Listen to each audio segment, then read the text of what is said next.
I'm Jonathan Mosen. This is Mosen At Large, the show that's got the blind community talking. Coming up on the show this week, listener feedback on the Mark Riccobono interview, more on abuse at schools for the blind, and Waymap is a new technology promising to overcome GPS limitations. Mosen At Large Podcast.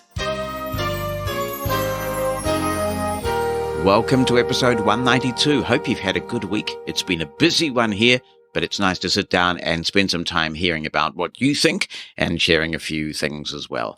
Joe Danowski starts us off as we get some feedback on our interview from the previous episode 191, with National Federation of the Blind President Mark Riccobono. And Joe says, great interview with Mark Riccobono. I contribute several $100s a year to the Federation because I very much appreciate the ability to use Newsline, which is extremely important to me. But I am not a member, and I don't think it is appropriate for Mr. Riccobono to count me as a member or claim that he speaks for me. I know you pressed him on this issue, and I think he tried to have it both ways there. Boy, what double talk on the ability to vote. What's wrong with one paying member having one vote? Also, I don't get it. Mark says he doesn't get paid, but he gets paid by a subsidiary, and that's how he earns his living. What a bogus process they have at the Federation for finding new leadership, finding a new president. I have served on the board of two major blind service organizations for a total of 21 years. When a president or chief executive is going to leave, a search committee is formed. Inside and outside candidates are reviewed objectively. The departing CEO or president is not involved in the process at all. This is best practice. What kind of board runs that organization that would allow it to happen any other way? The board has a duty to the community it serves, the members, who pay their dues, and the contributors, blind or not blind, who care about the cause. Jonathan, thank you for asking the tough questions, but this organization needs a lot more scrutiny and oversight, a board that is really going to take charge. I have been legally blind all my life, unable to read print or a computer screen, and I do not read Braille. When I was young, I tried to learn Braille, but I found that it was too slow for me to keep up with the work I had in school. The books were very large, and I had no place to keep them, and I found that the two-sided Braille pages were difficult for me to pick up the right sensations. Then, after graduating law school, I tried to learn it again and found the same problems.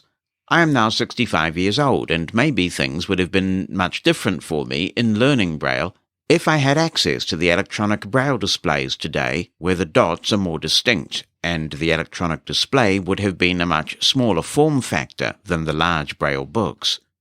I don't read Braille, but I definitely admire your ability to do it so well. I wish I could do the same, but I can't. That being said, I take offense when the Federation says that I am illiterate because I don't read Braille. Moreover, the lack of Braille reading ability is not what is holding down the blind community from being fully employed.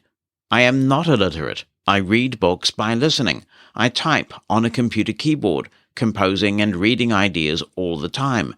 And my lack of Braille has not stopped me from having a successful Wall Street career at 5 major investment banks. The 4 most successful blind people I know do not read Braille either. They don't read it or didn't learn it because they say it is too slow and that they could not have done their work by using it or have done their schoolwork through college and graduate school depending upon Braille. Again, I wish I could read Braille, but the fact that I do not has not held me back in my career and does not somehow make me a second-class blind citizen. One problem with the Federation is that they believe their way is the only way, and if you don't follow their way, you are on the outside. I am no less a capable person because I have done things and do things differently than Mr. Riccobono. Thank you for your feedback, Joe. The American Action Fund for Blind Children and Adults, which is the organization that Mark Riccobono officially works for, is definitely affiliated with the NFB. In fact, if you check the phone number, it is 1 digit off the NFB's main phone number. So 410-659-9315 is the number that they give for that. And it used to be called the American Brotherhood for the Blind. I have heard of it with that name before. In terms of your comparison with other agencies, I don't think it's completely analogous because we are talking about an elected position, whereas if you are the chief executive of a blindness agency, that's not going to be elected. The board is going to appoint someone there. In this case, an elected president should be elected, and is, in fact, elected at the NFB. I guess the thing that I was exploring with Mark last week was how truly democratic, how transparent is that election process. One thing that somebody said to me who was talking with me casually about the conversation I had with Mark Riccobono was, of course, there is nothing to stop anyone from putting their own name forward or someone else's name forward when they get to the bit that says, are there any nominations from the floor?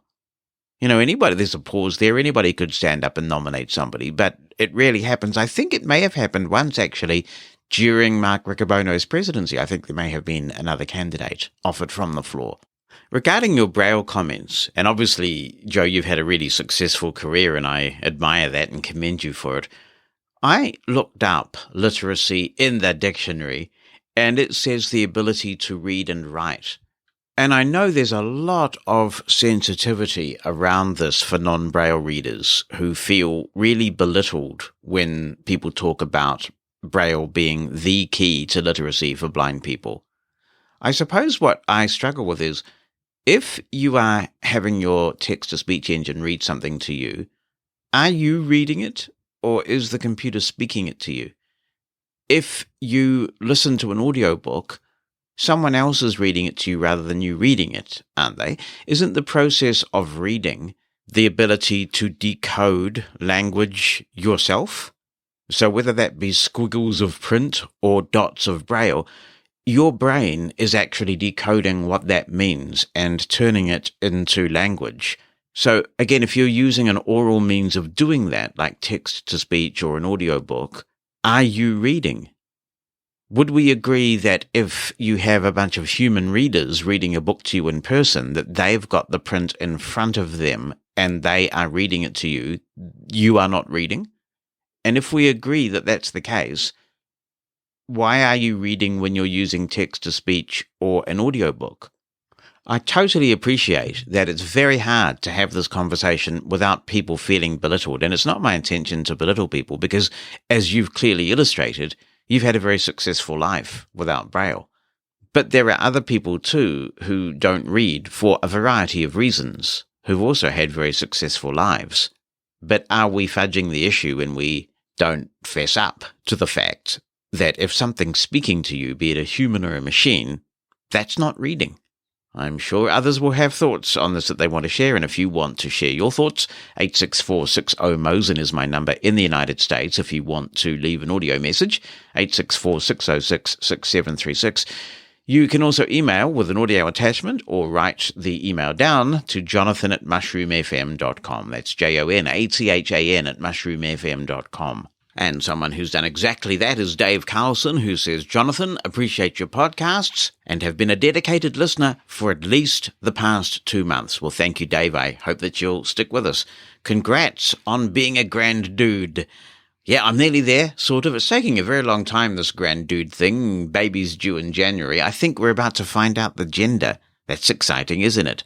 I am, says Dave, a farfar. That's spelled F-A-R-F-A-R, which is Swedish for father's father, and around to be one more than once. While listening to your interview with NFB President Riccobono, I wanted to express some thoughts and perceptions. First, I am not a supporter of the NFB position with regard guide dogs.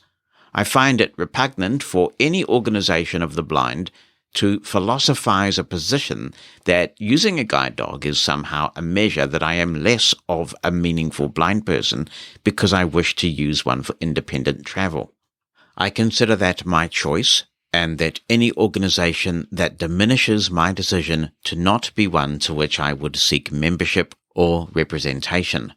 Second, my overall impression of President Riccobono's responses, particularly with respect to the allegations of sexual misconduct, sound like someone who wishes to hide behind the true shake of the issue with platitudes and weasel wording to make as good a shine on the brass as possible. It's a sad situation, and regardless of how he claims to have been slow in responding, it's still a horrendous situation and hopefully will result in a shake-up at the top levels of the organisation. And yes, I'm not a fan of NFB. Thirdly, I am not a proficient Braille reader, having lost my sight in later years and not motivated to grasp the language to be proficient in reading. But to think that again, along with my guide dog, that I am considered to be less of a meaningful blind person because of my personal choices due to my lifestyle, I feel is high-minded snobbery. Frankly, I consider the ACB to be a more meaningful organisation to supporting my life choices, and will continue to treat the NFB as an organisation who does not represent me in any way. Thank you, Dave. I'll tell you what, the echoes from that October 1995 edition of the Braille Monitor still ring on, don't they? And the other thing, of course, is the rehab centres and attitudes towards guide dog handlers when they come to NFB centres.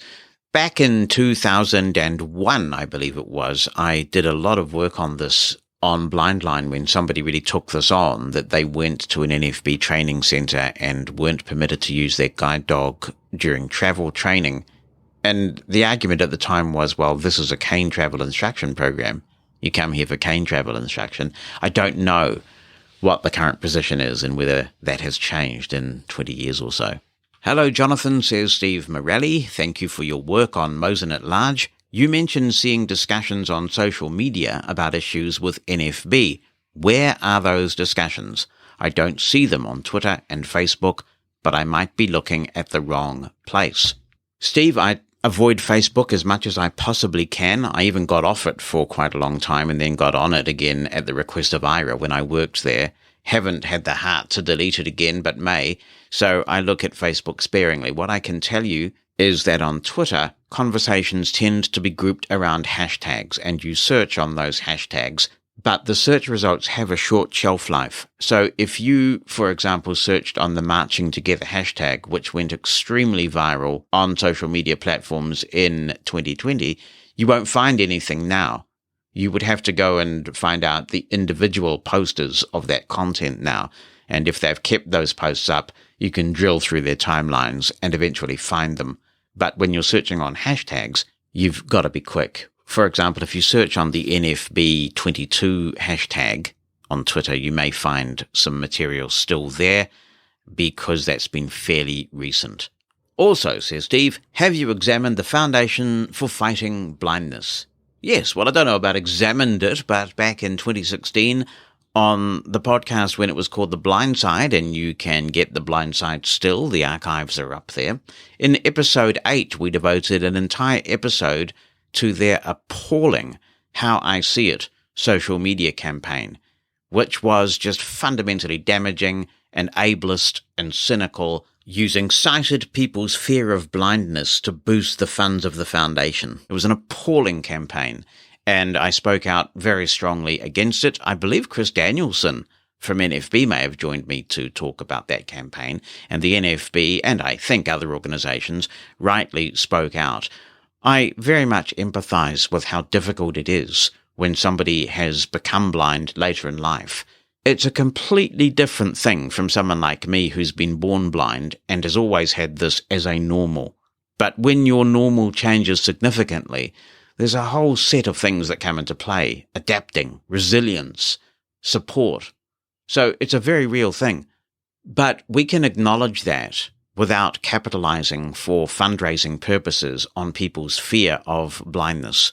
And for the record, now that I can, I will say that not long after joining Aira, I was absolutely appalled to find that the Foundation Fighting Blindness was represented on, I think it was an advisory board that Aira had set up. Now, there was some social media backlash about that, and rightly so, and I can tell you that internally, I was cheering everybody on. For the Foundation Fighting Blindness to have been on that Aira advisory board was absolutely inappropriate if Aira wanted to show respect to the blind community that it was serving. That was a massive misstep, and I can tell you that I was very clear about that internally, as were a number of other blind people who were deeply embarrassed that they had to shut up and take that. Mosen At Large Podcast. We go to Colombia for this email, and Luis Pena is writing in. He says, "Hi, Jonathan. I was very touched with your testimony about the abuse that you suffered at the School for the Blind in New Zealand. I was also a victim of psychological abuse at the School for the Blind here in Cali, Colombia. The school environment was difficult, mainly because I came from a family who had a good economic situation, and the rest of the kids were very poor. That was very hard for me to handle, especially when I was 5 years old. I had a teacher who didn't like me at all. In one occasion, she told my classmates to stop talking to me, that I wasn't worthy as a person. Some of the kids listened to her. I felt very rejected and very lonely for several years. Furthermore, learning Braille was very difficult for me. For this reason, some of the teachers wanted me to leave the School for the Blind. If I couldn't learn Braille, I didn't deserve to be there.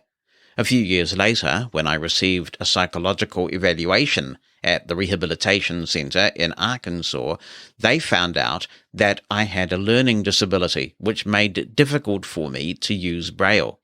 Fortunately, I did my high school at a sighted school, where I was loved by my teachers and classmates. That helped me to recover my self-confidence and my self-esteem. Jonathan, I have had to receive a lot of psychotherapy to overcome the psychological damage that I got at the School for the Blind. I still carry with me some of the scars resulting from the abuse that I received there. This is still very painful for me, but I wanted to share my experience with you and your listeners, so as a blind community, we have to advocate for humane treatment of blind children wherever they are." Luis, I'm really sorry to hear about what happened to you, and you've done okay, haven't you? You've done okay. I know that you are a practicing clinical psychologist, and in a way, you thriving in the way that you have is probably the best retort possible. Jonathan, I was listening to your podcast of 189 and the first part of 190. The deal with abuse in blind schools and other parts of the country, I'm not a bit surprised. I was in the School for the Blind in Raleigh, North Carolina from 1957 till 68. And we had a mess of it. In July, by the time I was 5 years old, I was having trouble seeing, and I finally wound up seeing a doctor at Bowman Gray School of Medicine in Winston. I guess it was in 1953, I think. It might have been 52. And he said that my right eye had a growth in it. Nobody ever mentioned cancer. Not in my hearing anyway. But I mean, what does a 4 or 5-year-old know about cancer? At least at that time anyway. But he said if it was to take it out, it would affect my left eye. So my right eye was removed at that time. It was either in 52 or 53. I did fine with one eye. I was nearsighted, but glasses corrected that. So I had no more problem seeing until July of 1957. I was 9 years old, and overnight it went from nearsighted corrected with glasses to 0. There was absolutely no fix for it. I even went to Massachusetts General in Boston, Massachusetts. There was nothing they could do either. So, in less than a month, matter of fact, I think it was probably 3 weeks or so, I was in Raleigh being signed up at the North Carolina School for the Blind, which the name has been changed, but that's what it was then. Now, one of the first things the principal told my mother was, now he will come home and tell you all kind of stories about things being done to him or said to him, etc. It is not true. Now, after going home and complaining for probably 3 years, which got no results, my mother's general comment was, well, as long as they're picking on you, they're leaving everybody else alone. That was extremely helpful. I'd never been away from home in my life until that point. I lived in Greensboro, and I had to stay on campus. I never was a day student. Now, I saw quickly my complaining was useless, and I quit doing it. That didn't stop what was going on. My mother never believed a word of it. I got out in 1960. I graduated in 1968. Well, sometime around 1972, the bull soup hit the fan. It was in the papers, probably all over the state, because the paper she saw it in was the Greensboro paper. Why didn't you tell me about all the things that was going on there? I don't know who told the press about it or how the investigation got started, but it did. And everything hit the fan. And I told her, I said, I tried to, and you wouldn't listen to anything I said. I was lying, and I wasn't. So I'm perfectly aware of what happened to you and others. However, by the time I was in high school, the principal was after me big time for absolutely no reason. And of course, he wasn't the only one, but anyway, I was just a wreck. And finally, the last year I was there, I called a friend of mine that had already graduated and told him what was going on. And he said, if you hear anything else out of him, you call me and I'll put a stop to it. I'm going to take care of it right now. I heard nothing else from that principal. And I asked him later, I said, what on earth did you have on him to stop this? He said, well, I can't tell you that, but when you get out, I may tell you then. That was a long time ago, and he never did tell me, but apparently it sure did hold water. He put a stop to it. But that was not a good time. I needed the education. I'm glad I got it. But what you have to go through to get it was not good. My daddy went there from 1924 to 28, best I can determine. And I'm sure they had some of the same problems then that I had from 57 to 68. The last thing that I do have to say about the school in Raleigh. Several months ago, Glenn Gordon on the Jaws podcast interviewed a former graduate there that I think graduated in 1953. Afterwards, he became a college professor, and he was a well-known radio announcer as well. He told Glenn Gordon that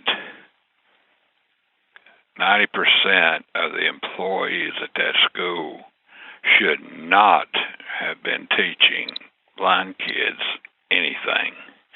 They should have been in jail. And when I was there, he was absolutely correct. There's not much I can say except thank you for sharing that. It perplexes me. I wonder why this experience seems so common. What is it about these schools for the blind and the people that they attracted that made this such a common thing?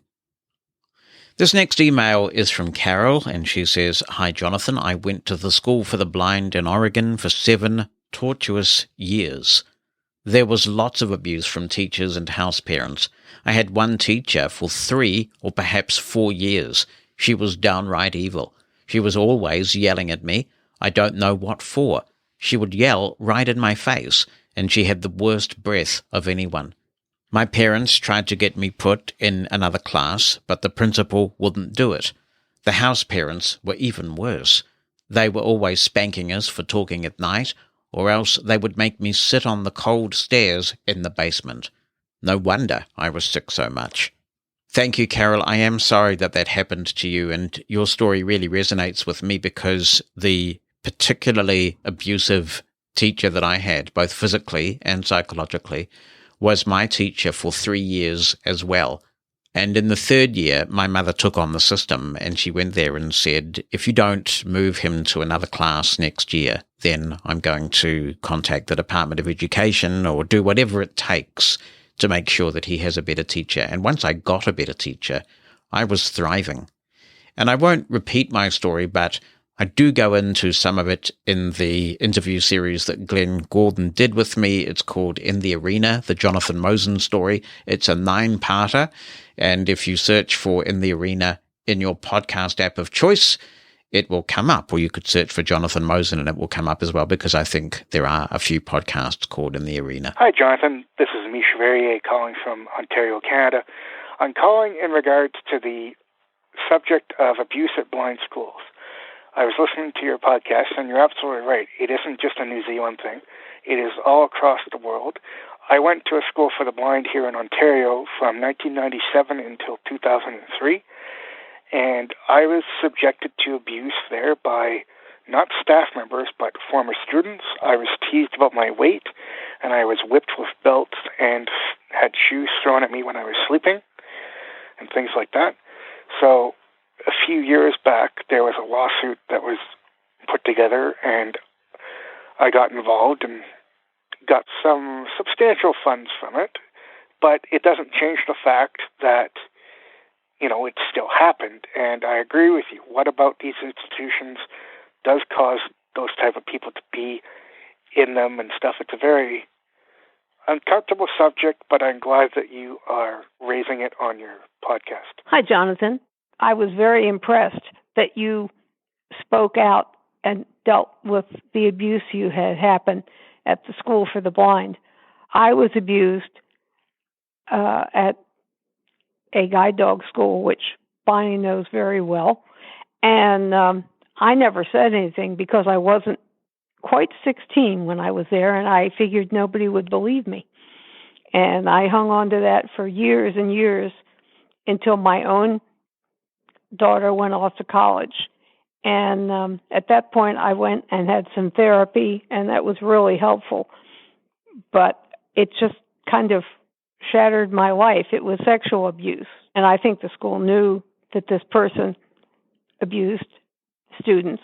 He was eventually, from what I've heard, arrested because he left a group of students in New York City to meet someone. And then they finally did something about it. Thank you for sharing that. I am so sorry that it happened to you and for the lifelong impact that it has had. I'm glad that you have got counseling. And I like to hope that there is a climate now which is more encouraging of making these sorts of reports. I know that the thing that was so difficult for me in my situation was the way the system closed up to defend itself, and the fact that I was bundled off to a child psychologist so the child psychologist could find out why I was making up stories. That was really, really tough. The not being believed, it was like a different kind of abuse all over again.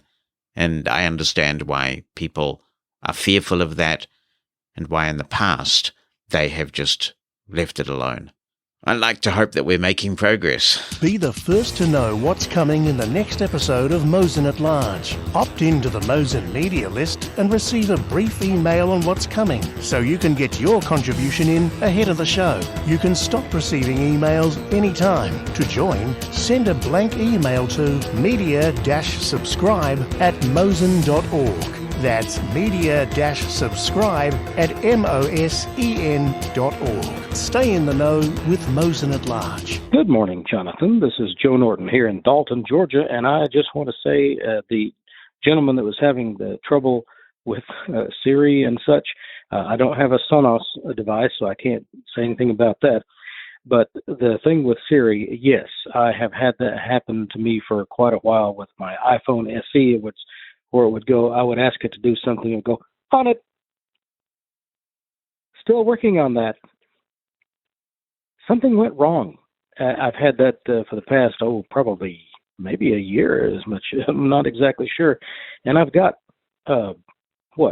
300 megabits down, I think, and 25 up, somewhere along there. Maybe more than that. I don't know exactly what it is, but it shouldn't be having any problem. And it happens either on mobile data or on when I'm using my home internet. So, I can definitely reproduce that. And the thing with Siri lately, not understanding, I think I figured it out. I've finally updated to iOS 16, and I don't know if you were having this trouble before you updated to iOS 16 where it was suddenly not hearing you.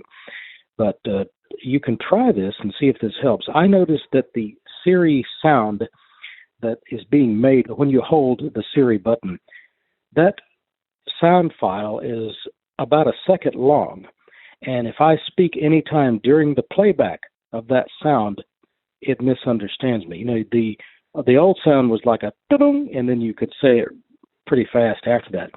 This one, though, this whole sound file takes almost a second because it's kind of a build-up in the tones, and then it goes away, and that file takes about a second to play. And it seems to be, I'm going to test this out further, but it seems to be doing what I want it to do, other than that other problem, as long as I wait for the sound file to finish playing. And I'm used to just speaking as soon as I hear the doo-doo sound, and of course the sound file is still playing. I would have thought that wouldn't matter, but it seems to. I'm going to test it some more, and if it turns out to be something else, I will get back to you. But that seems to be what's going on here. So I thought I'd mention that very quickly before I forget it, because I'm getting older and I'm forgetting things. This is something that a sighted user of Siri might not even catch, because I don't think Siri makes a sound anymore when you hold the button down and you're using it without VoiceOver. So the only people to catch this problem are likely people who use VoiceOver, because then Siri does, or rather the iPhone does play that sound before you speak to Siri.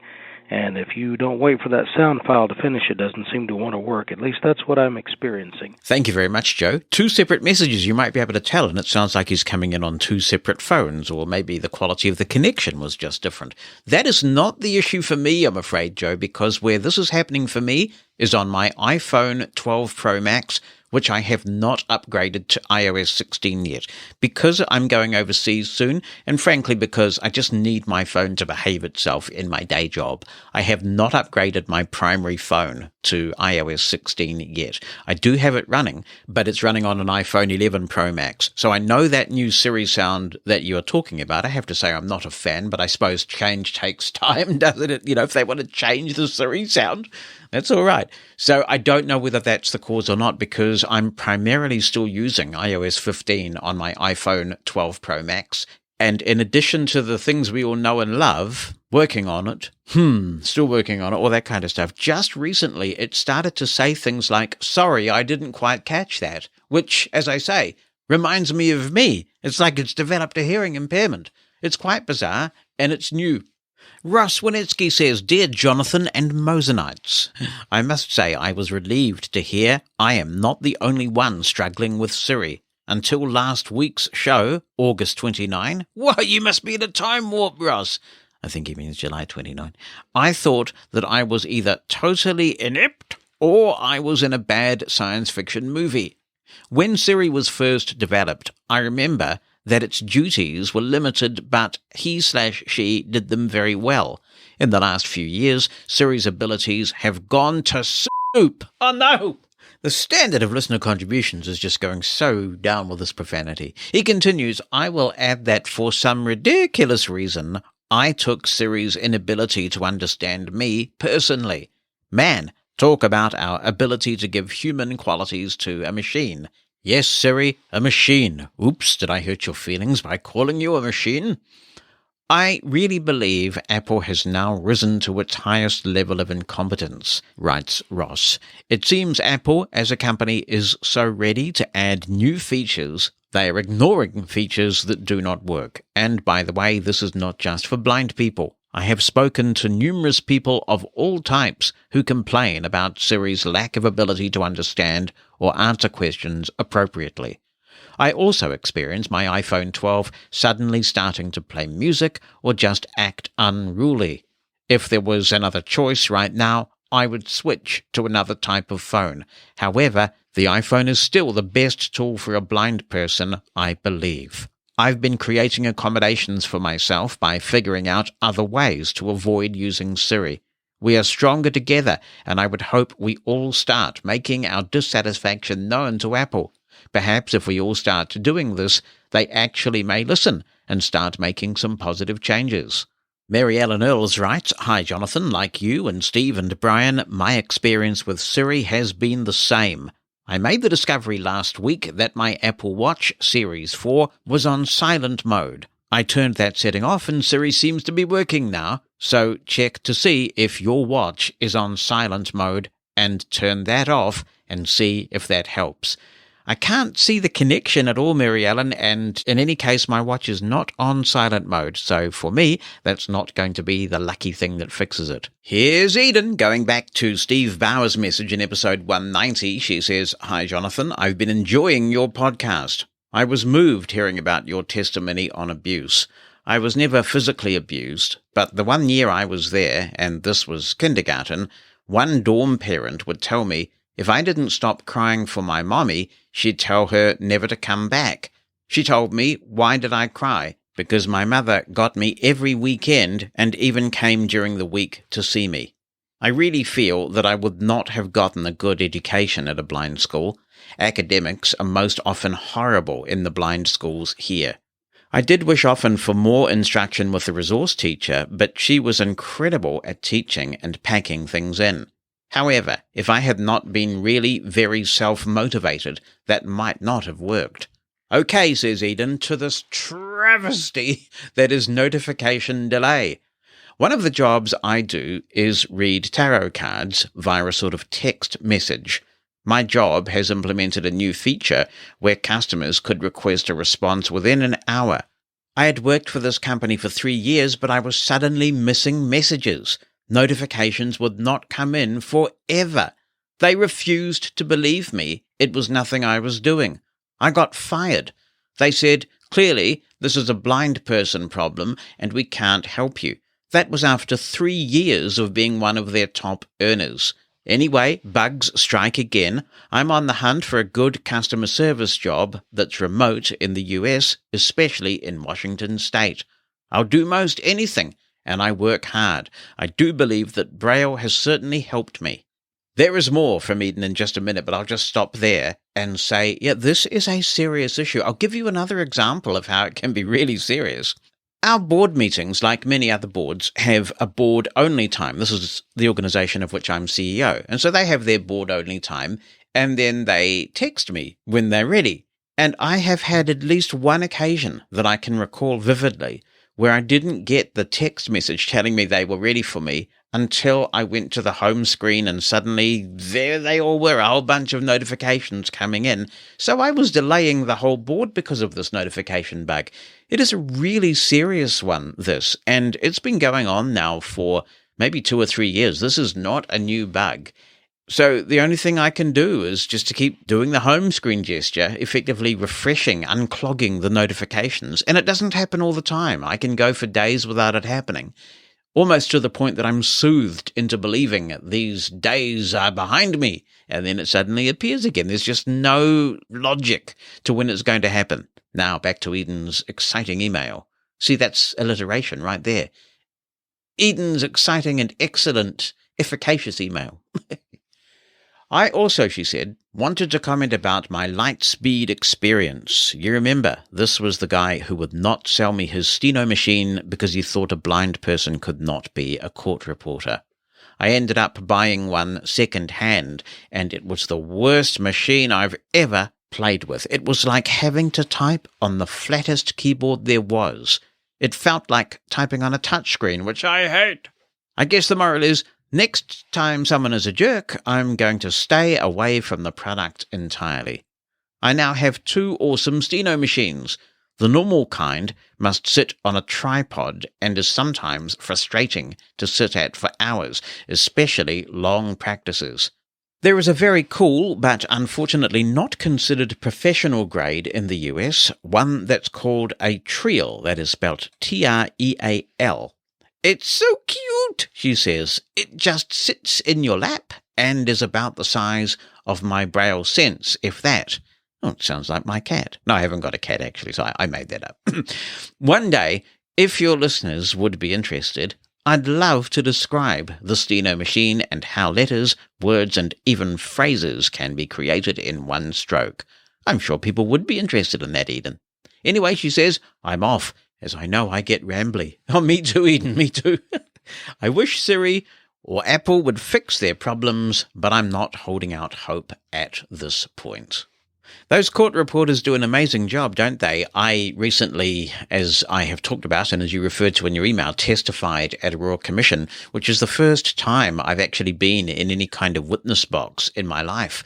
And I was just trying to get my testimony out, and they actually had to tell me to slow down, because the court reporter was trying to keep up, and the court reporter was clicking away on the little machine. So, yeah, they do a great job. It's one of those professions that's so important, and many of us just don't think about it very often. Mosen At Large Podcast. Here's a good Dutch name if ever there was one. It's David van der Molen writing in, and he says, Hi, Jonathan. I'm wondering if anyone in Mosen At Large land knows of Braille with an uppercase B textbooks I could use for learning Dutch from English. I'd also like to know how to read and write in contracted Dutch Braille. Are there classes or groups of people who get together on Zoom to work on speaking Dutch? Now, there's a good question, David. Hopefully somebody can write in or phone in and give us the scoop there. This email says, Hi, Jonathan. This is Pauline from Tawa, just up the road from Mosen Towers. You are indeed. You could have come into the studio to record your question, Pauline. You are that close to us. Well, here we go. She says, this is the first time I've contributed to your podcast. I've been listening for about a year now, I think. Anyway, I wonder if any of our listeners might be able to advise me about e-readers. I should probably start by saying that I have some partial sight, and I read a lot of talking books, using a mixture of our local library, Audible, and occasionally the service provided by Blind and Low Vision New Zealand. However, I do have enough sight to read print, and sometimes I still like to be able to read e-books as opposed to listening to them. I used to, and in fact still do have, a very old iPad 2 that I used with the Kindle app. However, someone the other day told me I didn't have an iPad, I really had a boat anchor, which is probably right, it's quite large. I wanted something smaller, and so I was looking at my friends Kobo and Kindle. Much to my dismay, I found that both devices only use black and white. As far as reading is concerned, I can easily read white text on a black background, and I can make the text large enough. However, I found the Kindle menus very small and hard to read, and the fact that the book covers were only black and white meant it was harder for me to recognize them. It's much easier if they're in color.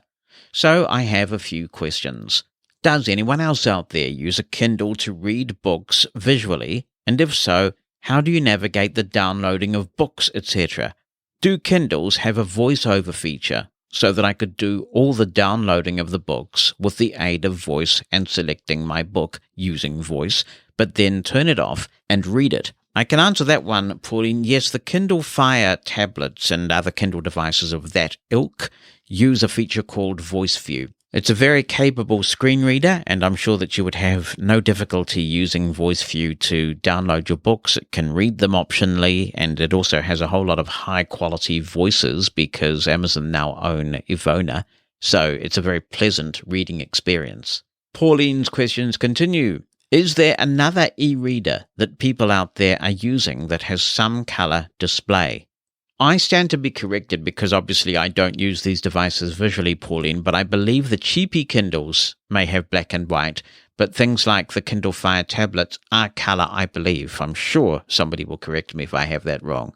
Pauline says, do I just have to buy a tablet? And if so, what sort is best? Do I just go back and use my trusty boat anchor, iPad 2? I hope your listeners can help. Well, Pauline, if you're familiar with iPads, why not consider getting the shiny new iPad mini? It's much smaller than your iPad 2 boat anchor, but it will have all those iPad functionalities that you'll already be familiar with. And Pauline concludes, hey, and before I go, congrats on becoming a granddad.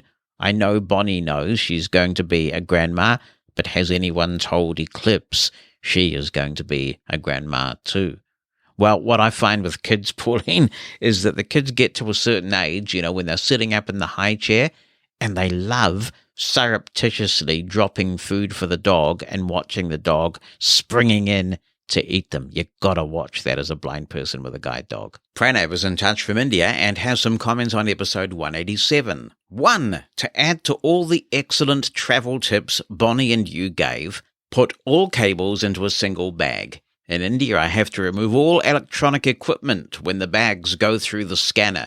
It is much easier if all those USB cables are in one place. You will have to repack in a hurry, so that bag of cables helps. 2. I question the efficacy of metal detectors at schools. We have plenty of metal detectors here at shopping malls and hotels. Yes, we have not had an incident recently, but what is the use of beeping each time you detect some metal on a person? We use metals even for belt buckles. So what are school authorities going to do? Stop a student every time a metal detector beeps? This seems like security theatre to me. I do not have any answers, but detective controls alone will not stop gun violence. 3. We have a plethora of Braille with an uppercase B displays on the market, such as the Orbit Reader, the displays from Humanware, the PackMate, etc. Gosh, the PackMate is long gone, Pranav. There hasn't been a PackMate around for a long, long time. Do you know if anyone has compared them? What is the difference between all these displays? There are a few things. Displays like the Orbit are low cost, and therefore their refresh rate is a bit slower, and it's also a bit noisier. If you listen to someone scrolling with an Orbit, you definitely hear a distinct clicking sound as the pins pop up on the display. They're using a slightly different manufacturing process, and that's how they have been able to keep the cost down. So I'm not knocking the Orbit, because anything that puts Braille in the hands of more people, I am totally down with that, as my children would say. In terms of other differences between, shall we say, the regularly priced Braille devices, there are some variations, including the way the Braille feels, which is very much a personal thing. A lot of devices now have some note-taking capability built in. Some have extensive note-taking capability, like the Brailliant and the Mantis family. Others have just a little bit, like the Focus line of Braille displays from Freedom Scientific. Then you have some Braille displays that have some truly unique features, like the ones from HelpTech, the company that used to be called HandyTech. And they have these interesting concave cells, and they also have the ability to auto-scroll. So as your fingers get to the end of one line, it automatically scrolls to the next without you having to press a key. Pretty cool. Now, how do I know a lot of this? Well, I've seen a lot of them at various conferences that I've been to, but there is also a book that you can get. It does not have some of the newer Braille displays like the new Brailliant family or the Mantis, but it still has a lot of information, and it happens to still be available from Mosen Consulting. The book is called Braille on Display by Jackie Brown, and for a very small investment, you can buy this book and learn about some of the Braille-related features that are available in these products. And then, even if it's not completely up to date right now, because there has been a lot of change in the market in the last year or two, you will understand what to look for and what features are important to you. So do check out Braille on Display in the Mosen Consulting store. Mosen at Large Podcast. Greetings, Mosen at Large listeners. This is Stan Warren Luttrell, and I do have some comments based on the Bonnie Bulletin. And I really appreciated listening to that because, like Bonnie, I had an issue where I had to visit an ear, nose, and throat doctor. And my visit was brought about because I had an issue recently where I've had a really nagging thing that happened. I think it probably have some tinnitus, however they pronounce it. But I have an issue where I feel a constant swishing in my ears. It was like, whoosh, whoosh, whoosh, whoosh. And it was driving me up the wall. So I told my doctor, and he referred me to a local ENT specialist. And the people there were fairly good. I have had issues like Jonathan has talked about, where medical people have been extremely almost condescending and just getting me annoyed, sort of like the experiences you had. But with the ENT organization, it's been pretty good. But I think Bonnie brought out a good point because she and I had similar experiences when we were youngins. Always like that term, youngins. And I, like her, had constant ear infections. And that brings me to a weird thing that people did. My parents were smokers. And for some reason, when I was a young child and those ear infections were darn right painful. And so people would blow cigarette smoke into the ear, and that was supposed to relieve the pain from the ear infection.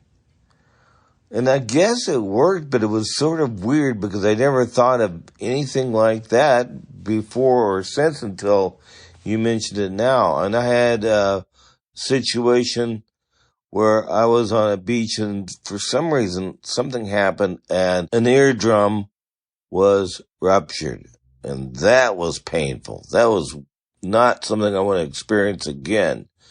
But anyway, I went there and I also had the problem where there is a constant ear wax. I tend to get a lot of ear wax that has to be gotten rid of. And I understand that there's a liquid that you can put in the ear and get the earwax to get rid of that. And that's because it's very painful.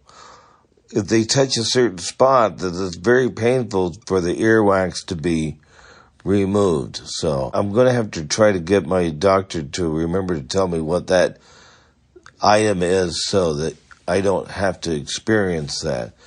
But the reason for this is it was interesting because I think of so many parallels between what Bonnie has experienced and what I am. And they think that I might have a little slight degree of hearing loss, but I did notice that the doctor looked in my ears and saw that there was a little bit of a wax buildup, and he did a little getting rid of the earwax. But I have noticed that the loss I have has tended to happen at higher frequencies.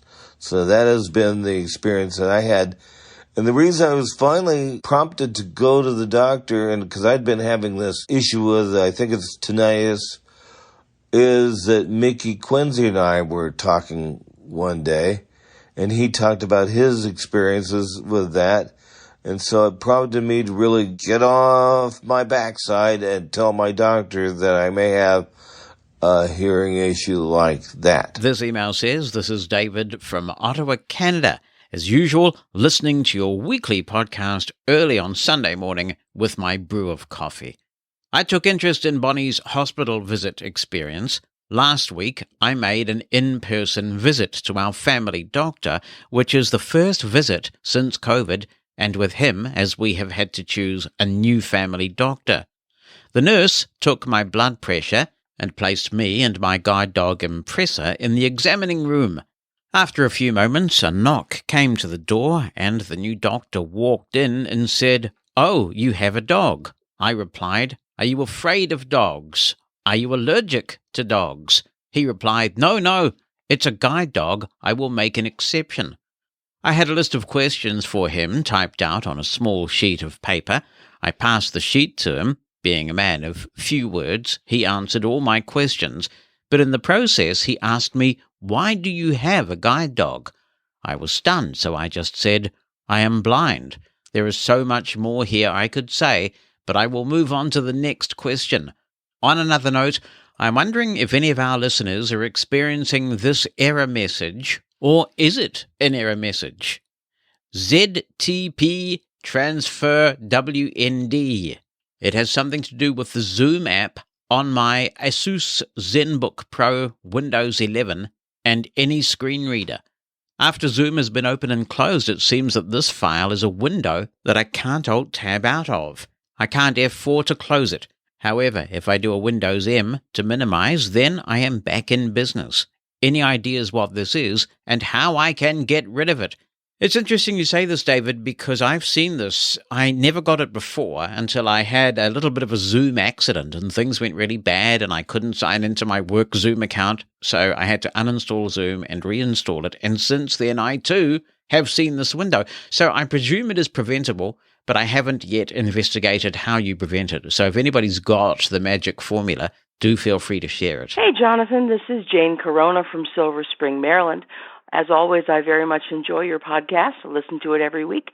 On the last one, Bonnie was talking about her experiences with doctors and things, and it reminded me of an experience that I had that has caused me to hate ophthalmologists for most of my life. When I was a child, my parents took me to an ophthalmologist for some reason, and I've been totally blind since birth, so I don't remember why they did it. But he put my head in this chin thing. I guess there are lights in front of it. I don't know. And he told me to look to the right. So I took my head out of the chin thing, and I looked to the right. And he said, no, put your head back in the chin thing. So I did. He said, look to the left. So I took my head out of the chin thing, and I looked to the left, doing what he told me. No. He said, no, put your head back in the chin thing. So I did. And then he said, look down. Oh, I took my head, I don't know what this game was. So I took my head out of the chin thing, and I looked down. He got mad. And he told my parents he couldn't treat me because I was uncooperative. I did not know, as a totally blind person who'd never seen, I didn't know that you could move your eyes without moving your head. And he should have known that. So he got really annoyed at me. And, of course, being a small child, I couldn't defend myself. So now every time I go to an ophthalmologist, I give them the stupid ophthalmologist test. If they understand the stupidity of this awful guy, then if they know that they can't tell a blind person to move their eyes without moving their head, then they're okay. I have found one ophthalmologist in my adulthood who gets it.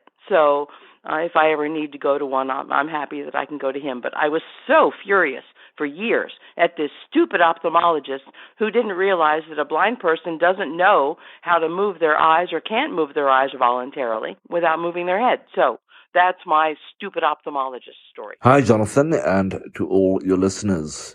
This is Brant from Johannesburg, South Africa. Answering your question, can you use Aira with a number from a VoIP service such as Skype? Yes, you can. I am actually doing so. I'm using Aira with my Skype in number that is set for the United States, which, as you know, is within the Aira service area. I'm certainly not. I'm in Johannesburg, South Africa, as you are very well aware. Indeed, thank you, Brant. And from South Africa, we go to the Netherlands, and we hear from Mohammed. He says, "Hi, Jonathan. I recently used Aira while traveling, and discovered an unexpected and great benefit. To give a little background, I live in the Netherlands, where we normally don't have access to Aira.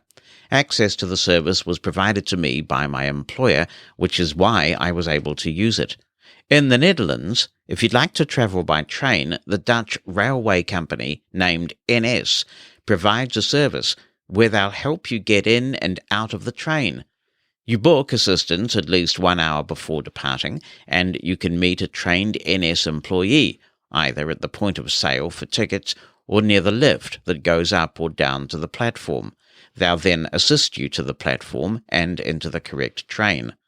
On travel, another trained NS employee will help you get off the train if you need assistance doing that, or they'll wait for you on the platform and assist you to the start of the next leg of your journey, be that another train, a bus, or some other type of transport. This is a great service, but it's a little inflexible. I recently needed to go to a place I never went to before, and I needed to switch from a train to a bus at a station that was completely unknown to me. I've been there twice, but it's the biggest, or one of the biggest, train stations in the Netherlands, and it's not easy to get around if you don't know what you're doing. You need mobility training in order to navigate that station well. You need to know the lay of the land. The problem I ran into last week is that I missed my train, the one I had booked assistance for. I got on the next train instead. Luckily, I knew the station this train departed from, so I needed no help getting on the train. When I got on the train, I contacted NS to tell them that I would be late. Not much later, the next train left 10 minutes after the one I booked assistance for. The woman on the other end of the line got a little flustered. I had a feeling she didn't know what to do with me. She told me she'd contact her colleagues at the arrival station. She'd call me back in a couple of minutes with more information. I never heard from her again. Normally, I would have called the NS and complained about this. This time, however, I decided not to and use Aira instead to see how well it would go and if I could fall back on the service if something like this ever happened to me again.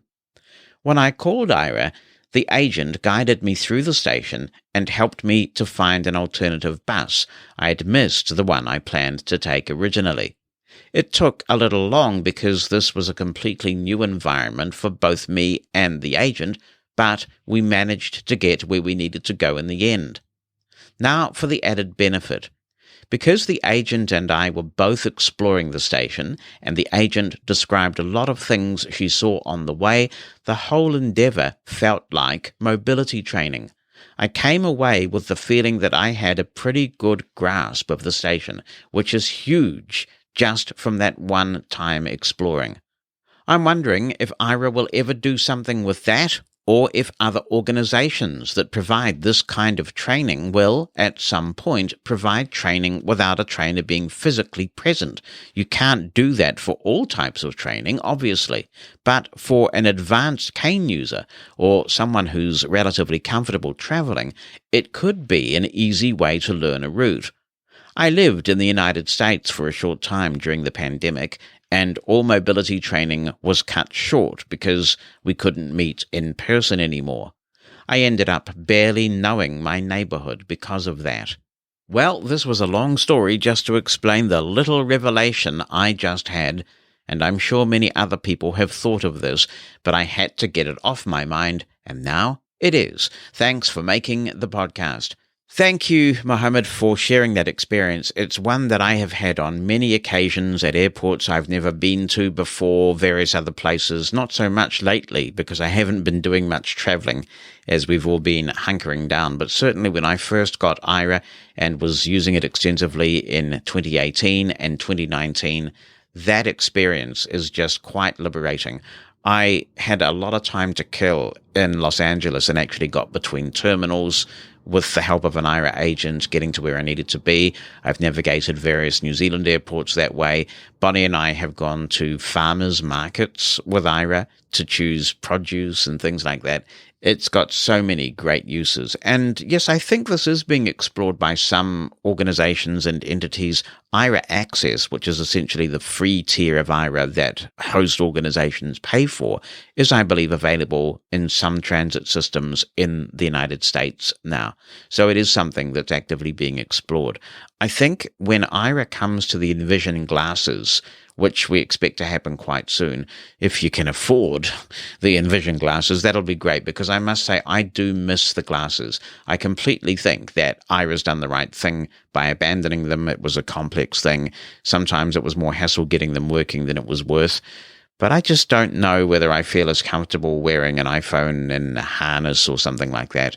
I like the idea of the hands-free experience, the glasses, and when that comes back, perhaps through the Envision thing, that will be of great interest, I think, to both Bonnie and me. On Twitter, follow Mosen at Large for information about the podcast, the latest tech news, and links to things we talk about on the podcast.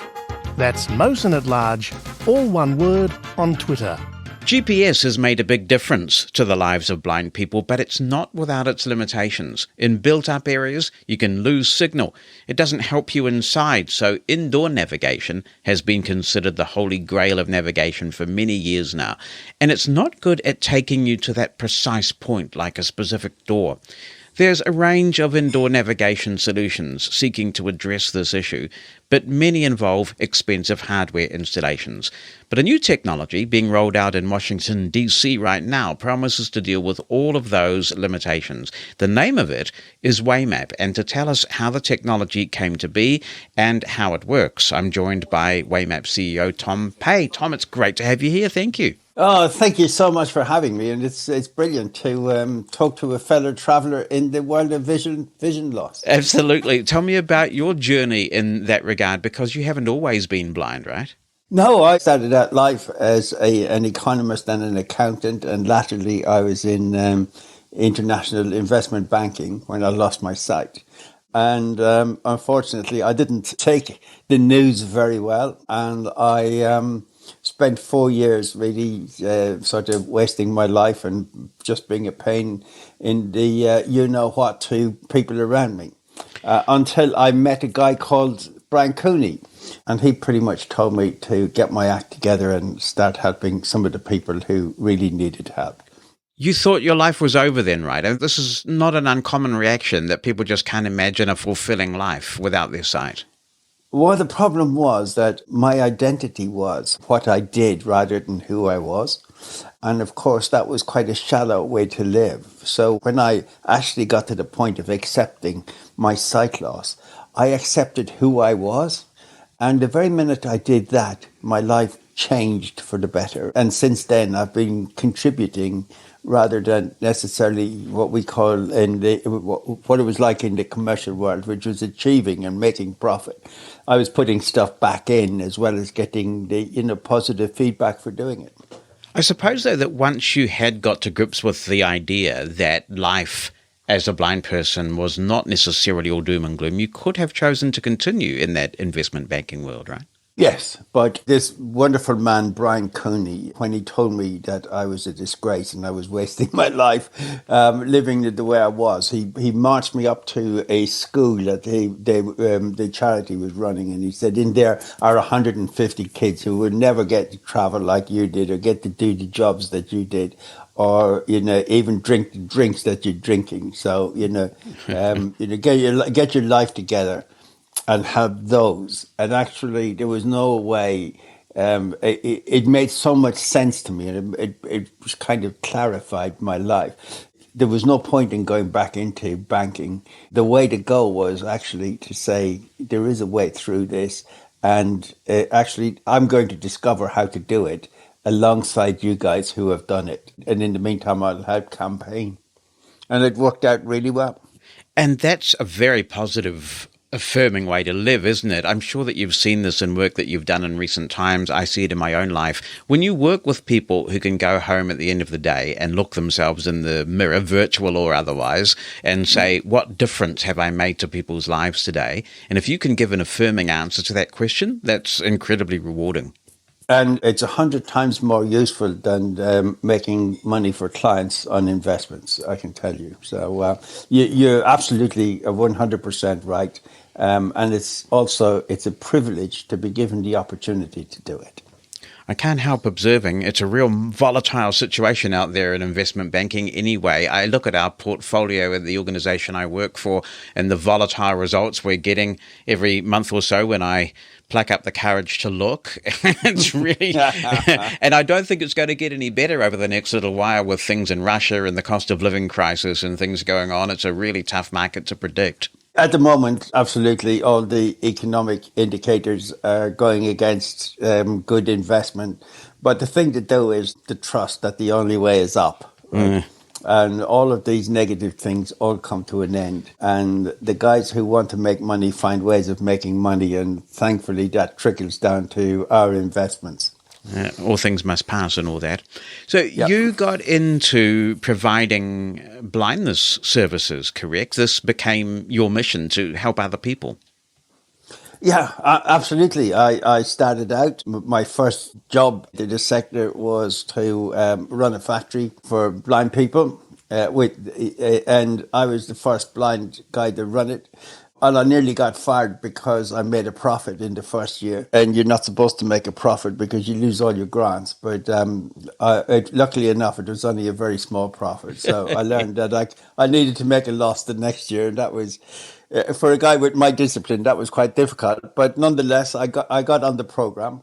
And then I moved on to the Guide Dogs for the Blind Association. And there I really got into campaigning and working on disability access and the rights of people to get around independently and with confidence. And I also got the opportunity to do research into not what blind people needed, because I got really fed up with people telling me what I needed, but asking blind people how they were functioning and then looking at the gaps as to where we could start targeting efforts in order to make things better. And what I found out was that, with all the training in the world that people got, whether it was full mobility or full rehabilitation service, if we didn't tackle the underlying loss of confidence, or this, the loss of confidence that comes from my loss of my freedom to explore the real world around me, if I wasn't able to overcome that psychological barrier, then all the training in the world went nowhere. And actually, it was that core observation that helped me to eventually come along and think about having an organization such as Waymap. I'm struck by the similarities that exist between your story and that of Ted Henter, who you may have come across in your reading bit. He was the blind person who created the company Henter Joyce. He was blinded as a result of a road accident, and Henter Joyce was the company that developed JAWS, which is, of course, now the world's most popular screen reader.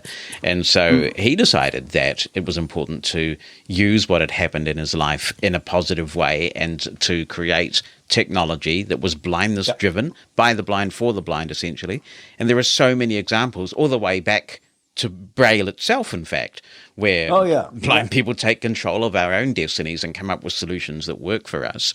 So you've got Waymap, and it seeks to deal with some of those challenges that I was talking about in the introduction. Can you describe this technology? If you were giving me the elevator pitch, and you'll know all about elevator pitches, what is Waymap?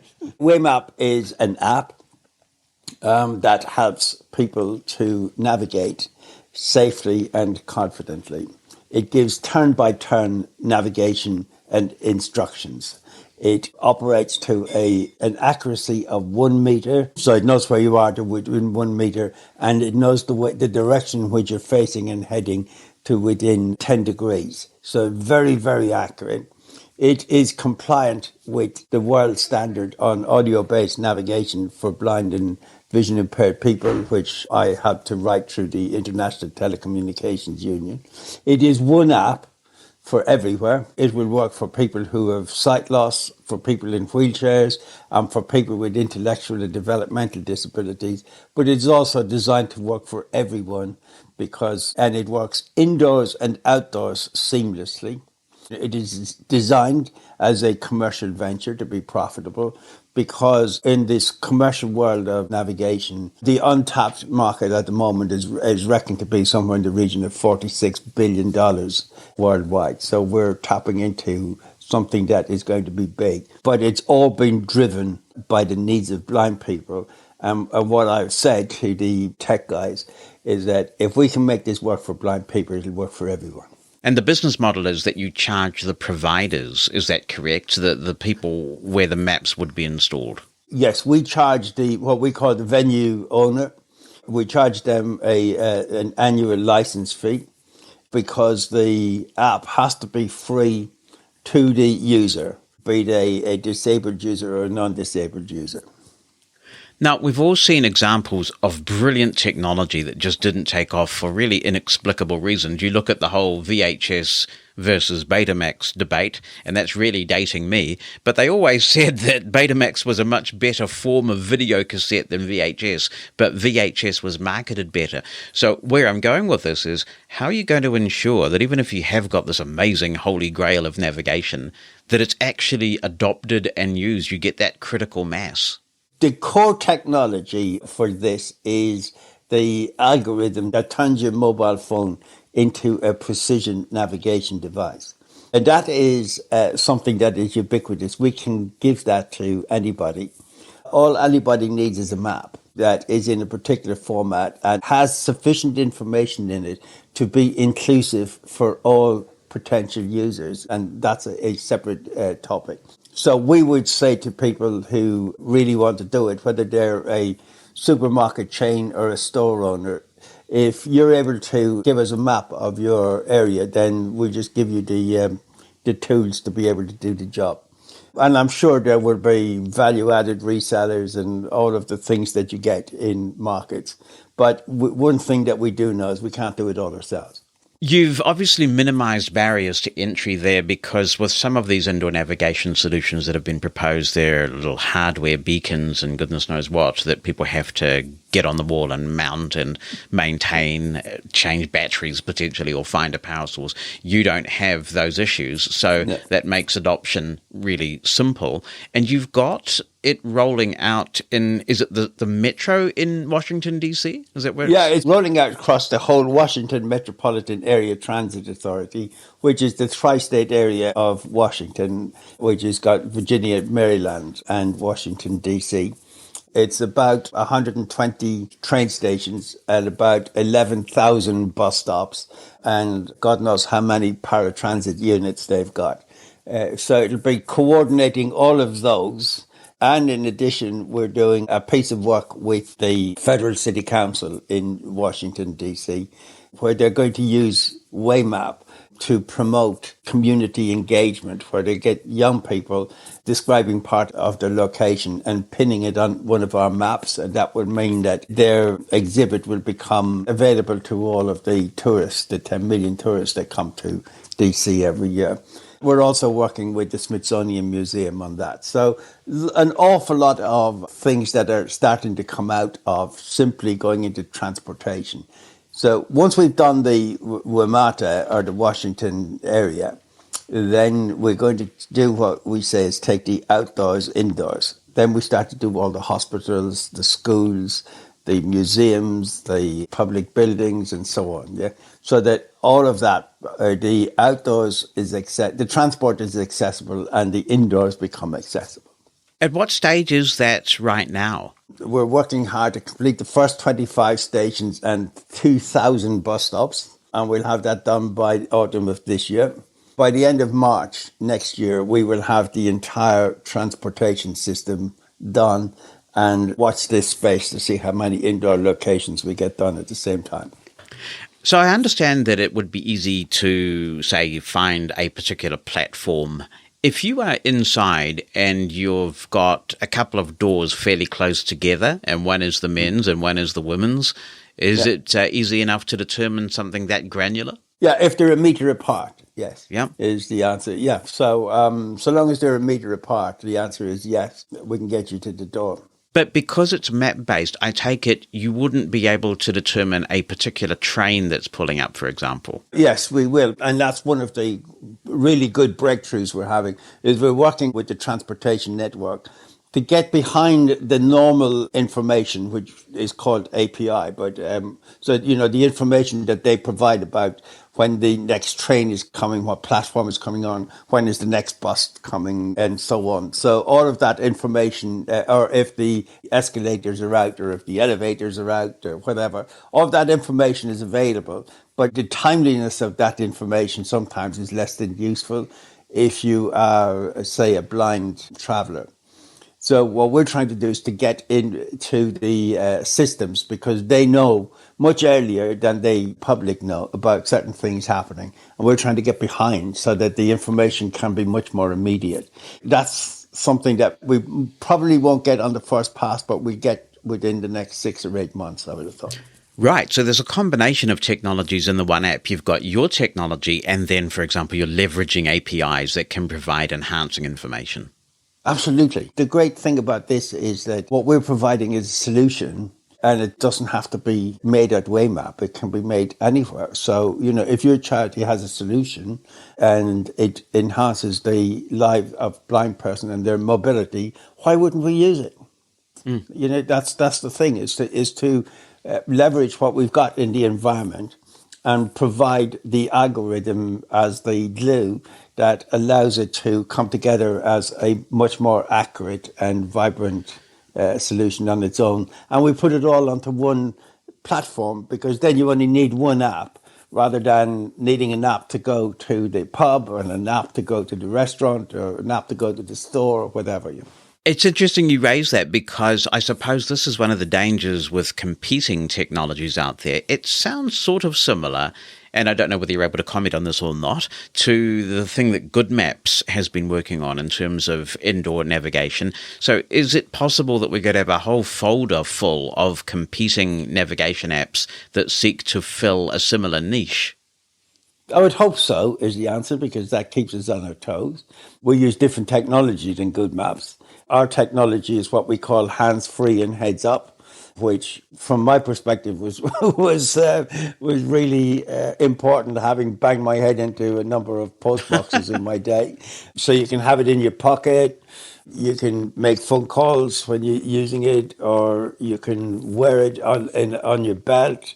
It depends on how you interact with your mobile phone and how you want to receive your information.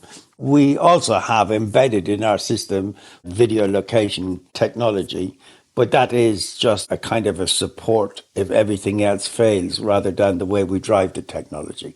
The technology is driven off your mobile phone. And the other thing is that it was really important to me that if we went into an area that was a black spot, we didn't lose your position and you didn't lose the directions as to where you were going.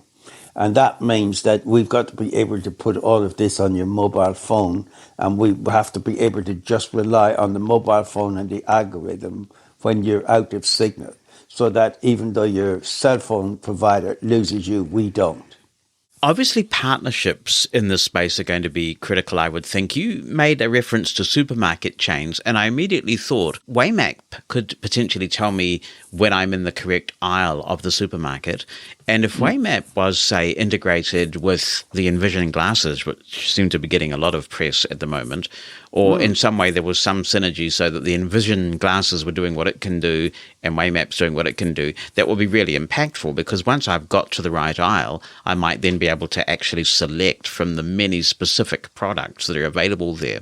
Do you see those sorts of synergies and partnerships emerging? Yeah, we're working with a major worldwide chain of supermarkets at the moment, because we can get you into the right aisle and we can get you to the sugar. We might not be able to get you to the right brand of sugar that you want, low cal or high cal or whatever. But again, you can take your phone out and using your camera, and there are plenty of apps like Microsoft have the Seeing AI. You can identify what the product is. Or we can work with the supermarkets so that a video image, a photographic image of the product is in the database, so that when you put your camera on, it'll just say, that's the brown sugar. How can I, as a consumer, encourage my workplace, the supermarkets I visit, places I go, to adopt this technology? And broadly speaking, how much will it cost them to do it? First of all, it's quite inexpensive. There will be a fee for mapping, and that's based on a quotation. It's a cost plus, but we would be using local people to do it. And basically, we could train up operators in your charity, for instance, on how to map and provide mapping back to us. And then it works out in pound sterling terms, about 50 pence a square metre. Yeah. So I don't know what that would be in New Zealand currency, but it's not an awful lot of money, and that's per annum, as a license fee. That's an off the top of the head thing. Again, in a very simple place, it could be less. In a more expensive, in a more complicated place, it could be a bit more. It depends on the amount of customer support that needs to be put in to support it. But remember that it is not just for blind people. It will solve the problem for blind people, but it increases the customer experience for everyone. Can you explain how you believe that to be the case? I mean, obviously, it's great if you can sell an accessibility tool to a wider audience, isn't it? Oh, yeah. Well, the thing is that, if you go into a supermarket, for instance, and let's say you're a non-disabled person and you're just a busy mum, right? You've got the baby sitting in the trolley and you want to get in and out and get home, make the dinner or whatever. Yeah. You can say, this is my shopping list. And the app will be able to order it in terms of the sequence of where it is within the store. It can plot your journey around, so you can just fly around and follow the app. You don't have to start going up and down aisles and thinking, oh, where's the spaghetti? And if they move stuff around, which they do, then that can be fixed. So it allows for an experience where, or if you go to a strange supermarket, if you go to another town, and you want to find stuff, instead of having to walk around for miles of aisles, you can get to where you need to go, get your stuff and get out. That's what people like. Yeah.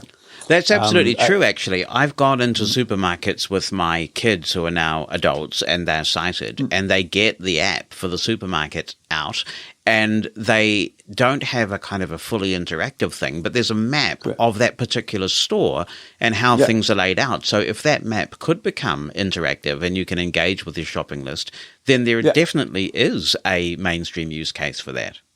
Yeah, and take it to a transportation setting, for instance. There are a large number of non-English speaking people that go to DC. It's about 1.5 million visitors a year go to DC that do not have great English, and certainly they can't read English.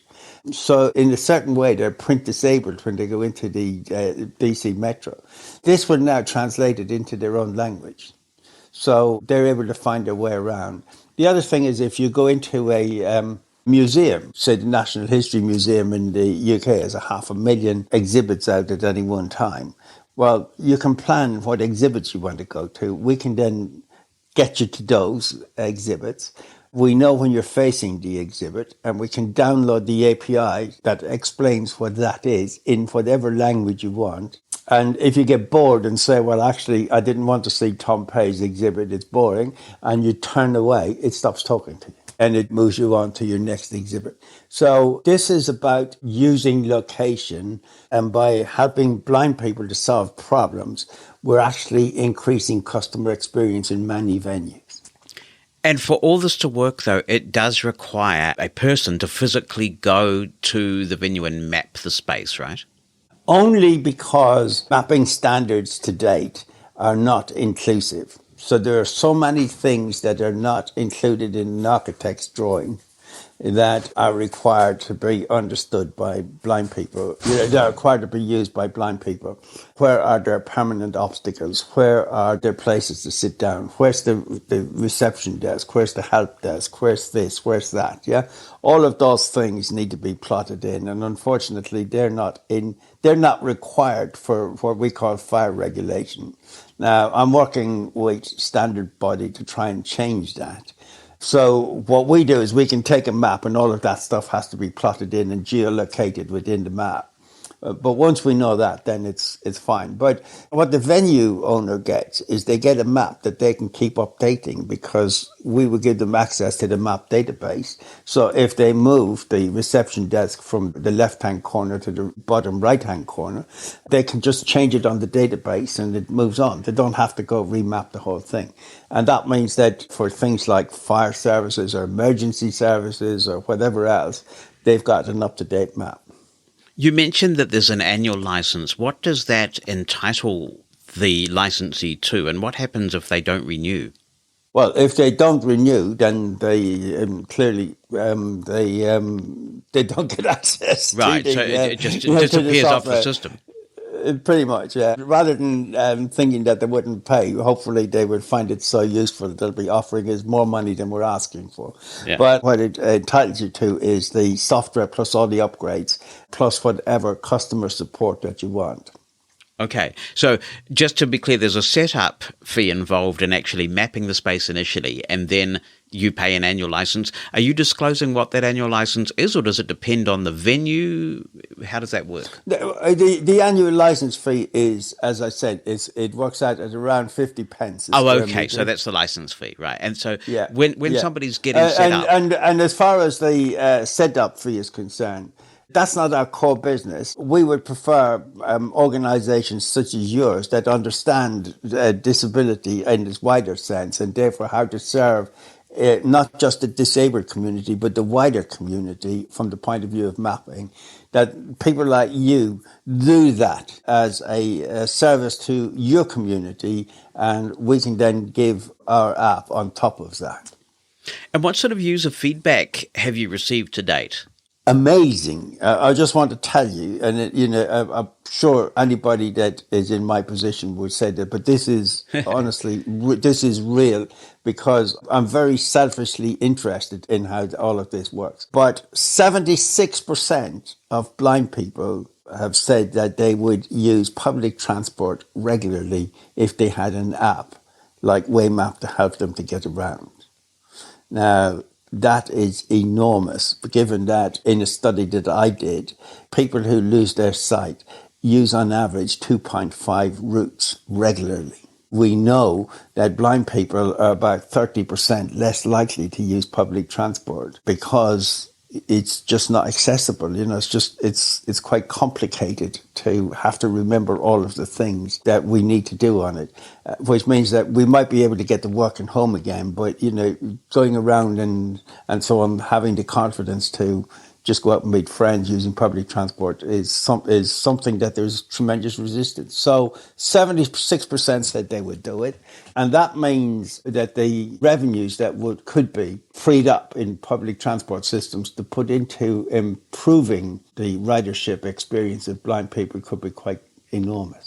And I'm really happy to advocate for something that I think is going to enhance my life and enhance the lives of blind people. And I suppose the dilemma is that not everybody's going to be able to get to DC or a venue where this is being rolled out to try it for themselves and really get enthused and want this thing badly enough that they're going to spend hours advocating to local transport authorities or city councils or whatever it may be. How do you feel you can deal with that dilemma to actually help people get a taste of the user experience so that effectively they become your ambassadors? Clearly, in DC, everybody is hugely excited, and as you can imagine, the entire blindness community in DC is right behind it. But we had this chat with the RNIB here in the UK. We do need people that are going to advocate. We do need people. So one of the things that we're thinking of doing is putting our app into the RNIB head office so that visitors can use it, but also that their techies can break it for us and tell us what improvements we ought to make in order to make it even better. And that's, part of the ongoing learning that we want. So, we're thinking partnering up with enthusiastic organizations in different areas of the world who can go out and advocate because, once we know that we're going to be successful in an area, we need to start putting some infrastructure in to support that effort. I've made extensive use in recent years of Aira, and obviously they're using human agents, which is quite an expensive business model. Do you see Waymap as a complement to something like Aira, or is it simply a more efficient alternative to Aira? We've looked at this. Oddly enough, when we spoke to people like Aira or to Be My Eyes, over 80% of the questions that they're asked is not about getting around. It's about, is this a can of beans, or am I starting to open the dog food, or whatever, right? It's about solving problems in the home. But again, we are looking at a situation where no matter how good the technology is, things will go wrong. And in the end, as a blind person, it happens to me. I'm very highly trained in mobility. But it happens to me where I just get so confused, I can't solve the problem anymore. And then I need human intervention. So how do we get that human intervention? We either look at Be My Eyes or we look at Aira as a possibility for doing that. And I think that's something that we are considering. But there are ways coming forward from people like Google and Apple, the technologies that they're putting in place that I think are going to be super cool. And they're not years away, they're months away, that are going to be super cool about helping us to solve problems when when everything else has failed. We call it off-ramping, when I need to off-ramp what I'm doing and actually just check out where I am and start again. Yeah. So watch this space. We're super excited that we're going to be able to do that. And in the end, if you need human intervention, you need a signal. And we want this to be able to operate without the signal. Yeah, it is an interesting space that Apple's in, where they're using LiDAR in some of those newer phones. And in iOS 16, you can find doors using LiDAR if you've got a capable enough phone. And of course, you've got to have the Pro model phones to use the LiDAR feature, and they have to be quite new. Which brings me to the question, given the socioeconomic status that many blind people experience, what kind of phone will drive Waymap? What kind of tools does the phone need to have to make Waymap work? Pretty much it needs to be a smartphone, iPhone 7 or above. I guess Apple will soon be stopping supporting iPhone 7. It doesn't need to be the smartest phone on the planet. One of the areas that we're using is there's video positioning. We're just looking at a regular any old camera. It doesn't have to be like the super Google Pixel 6 type camera. Any old camera that you can wave about, we should be able to position you off it within 6 months. Yeah. And people can just download the app and have a play with the user interface, I take it. Is it available worldwide in the app stores? We haven't put it on the App Store yet, but we will put it on the App Store in the autumn of this year. And please, once it's on, download it. One of the things that we probably do is to put it on our website and just play around with it on the website, because we can simulate lots of things if we just do it centrally, so we can give people a kind of an experience of what they would get. We can put them into an alternative reality space and make believe that you're in maybe one of the London Underground stations or something. Well, that's useful, so they can really understand how the system works and what they would experience. Yeah, and what that'll do for us is that although we love what we're doing and we have some of the greatest experts and the best minds in the world, honestly, working on this, we always want to learn. Improvement is what's important. So the more we can get people to interact with it and play with it, the more we're going to become, world beating. This is a community thing. The whole thing about Waymap. The other thing we do in Waymap is if you take a map of some place, it's pretty much a picture at a point in time. So what happens if somebody digs a hole in the road, for instance, right? Clearly, they're going to have safety rails around it. What we're going to be saying to people is, you may not need all the support that a blind person uses, but if you use Waymap to get around, then we can track how you are navigating. We don't know who you are, but we know how you're navigating. So if you're going around, people start to go around an obstacle, the artificial intelligence inside the app would say, whoops, there must be something there that's causing people to go. So we would start to put blind people and other disabled people around that obstacle. We do have listeners in DC, and given that the technology is rolling out now, how would they get a hold of it and use it if it's not in the App Store yet? Okay, if they contact the Columbia Lighthouse for the Blind, Jocelyn Hunter, she will make sure that you get onto our list and we will give you an experience of using the app. Look, it's great to explore this with you, and I'm looking forward to finding out what happens with Waymap and seeing its future rollout. So I'm sure we will keep in touch, and I appreciate you coming on the Fantastic. podcast. And we look forward to coming to New Zealand. It's a beautiful place, and we'd love to Waymap it. Well, I would love for you to Waymap it. We'll make it happen. Fantastic. Mosen At Large Podcast. Hi there, Robin in Warwick in the UK here. Just a quick response to a couple of emails that you had last week. I can't remember the name of the person who said about the Alt+Tab mystery. Apologies, but yeah, I get exactly the same thing. Alt+Tab works fine 99% of the time, but very occasionally, maybe once every couple of weeks, it gets stuck where however long you hold the Alt key down for and press Tab, it just cycles you between two. The one that you're currently in and the one that you were last in. And you can do Insert F10 to bring up all the running applications, and you can get to another one that way. But then Alt+Tab from that application will just take you to the one that you were on when you did the Insert F10. So it will only ever do two. And the only way to get out of it is to reboot. So yeah, I completely agree there. And it's a mystery. And I would say it's to do with Windows. Probably. Don't know. And the other thing is, Gary, I think it was asking about powerful renaming utilities. Obviously, there's a lot you can do in the command line, but I was thwarted by lack of functionality. It didn't quite do what I wanted to do. And so I downloaded Power Toys, all one word, from Microsoft. And in the many utilities in Power Toys, it's a free utility, by the way, is one called Power Rename. And that also is one word with a capital R in the middle.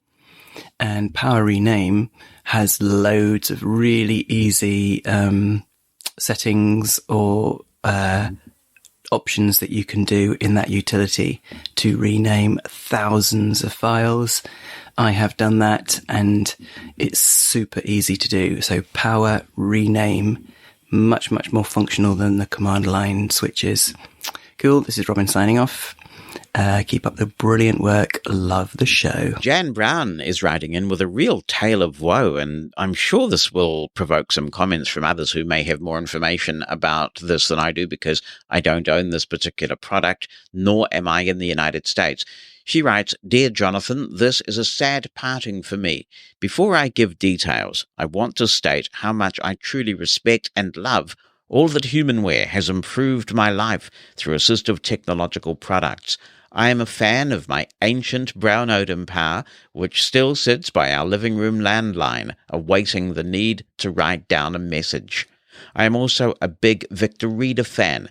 Shortly after Christmas, I decided to purchase a new Victor Reader 2nd generation and contacted our local Humanware distributor. I was so excited when my Victor showed up and we set it up. Shortly thereafter, I was listening to a book when the unit made a strange noise. It shut down, and when I turned it back on, I got a System Error 5 message stating I was not authorized to play protected content. What did this mean? We had gotten the library key for this unit, which is how bad books are authorized for download. My husband talked to people and learned there was a workaround by which the unit would enable the key as long as the unit was not turned off. I contacted the distributor and returned the unit. This happened with 4 Victors. Humanware told the distributor they were aware of the problem, but nothing was recalled, and Humanware did not make any public announcement. They asked the distributor to check each new unit they were sent. I emailed and spoke with my lovely contact at my distributor, asking her to refund the original purchase of the Victor to my card. I thought that 4 defective units was more than enough to know that any of the Victor Reader 2nd generation units had problems with quality control and could not be trusted to actually work. I wonder if you or the great listeners have any thoughts. Is there anything I can do, or can Humanware provide some statement so that others do not have to go through what I did and lose their Victors? Thanks so much for all you do and a weekly talk with other blind people from everywhere." Jan, that sounds like a terrible experience. I would have given up after 2, I think. So for you to have continued with 4 shows some fortitude. I have reached out to Humanware seeking comment on this, and if we get any, I'll certainly bring it here on the podcast.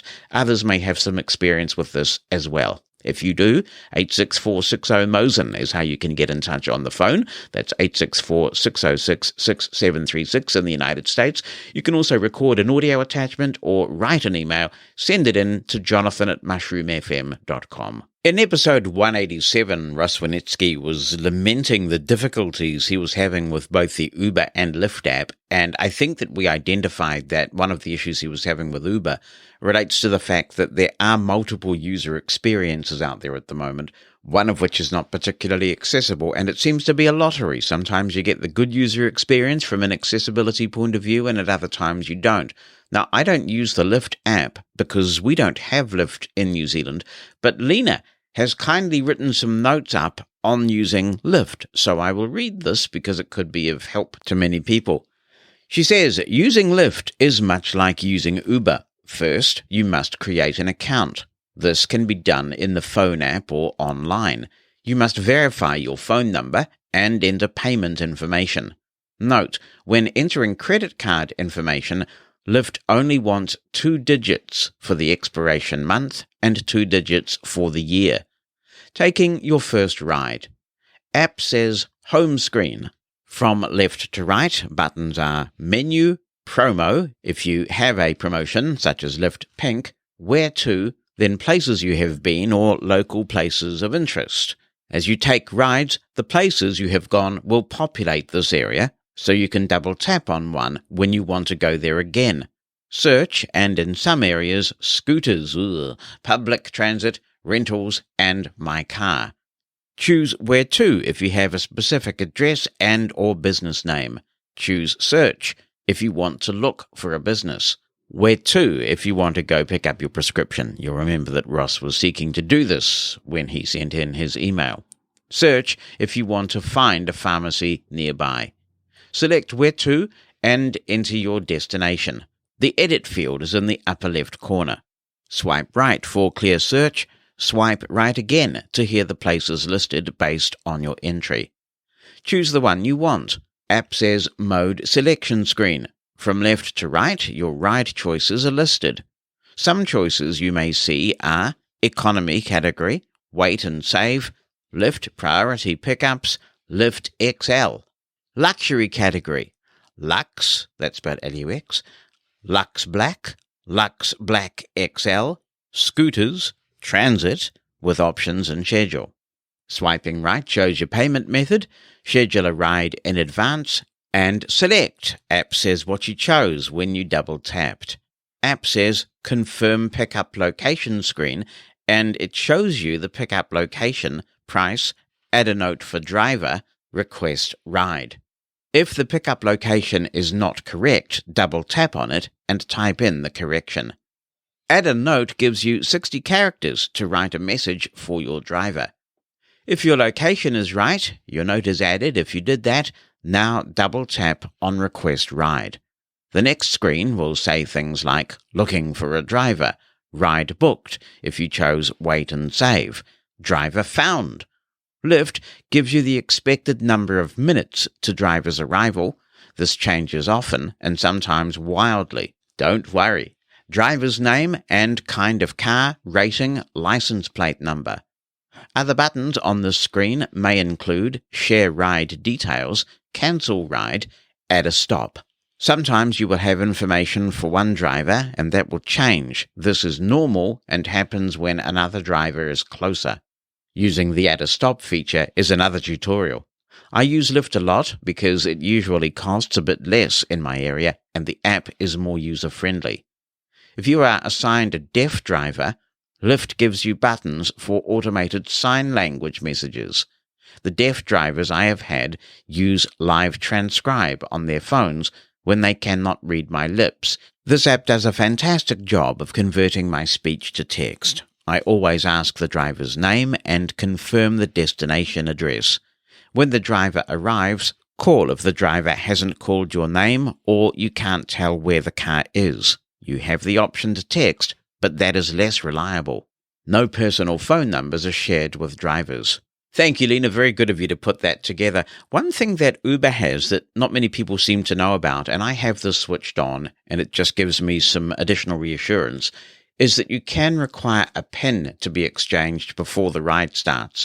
So whenever I get in an Uber, I have to give the driver a 4-digit PIN. It's randomly generated with every trip, and you get a push notification to tell you what the PIN is. You enter that PIN, they type it in the driver version of the Uber app, and they then authenticate, and only then do they get the destination information, and you get a push notification confirming that the driver entered the right PIN. That just gives me assurance that I really am in the Uber, because technically, if you're a blind person on your own, anybody could pull up and say that they are the Uber. So that's a really nice feature, and you can enable that in the settings of the Uber app. And I know the Uber products differ around the world, but one thing that we've got recently that I've started to use is a feature called Uber Reserve. This is different from Schedule a Ride in Advance, which has been around for quite a long time, at least in New Zealand. If you choose that Schedule a Ride in Advance, they will try to get a driver to you within a window. So if you book a 4:30 p.m. pickup, they'll try and get it to you between about 4:30 and 4:40, and it turns up, and you have the typical couple of minutes to get in the Uber before charges start.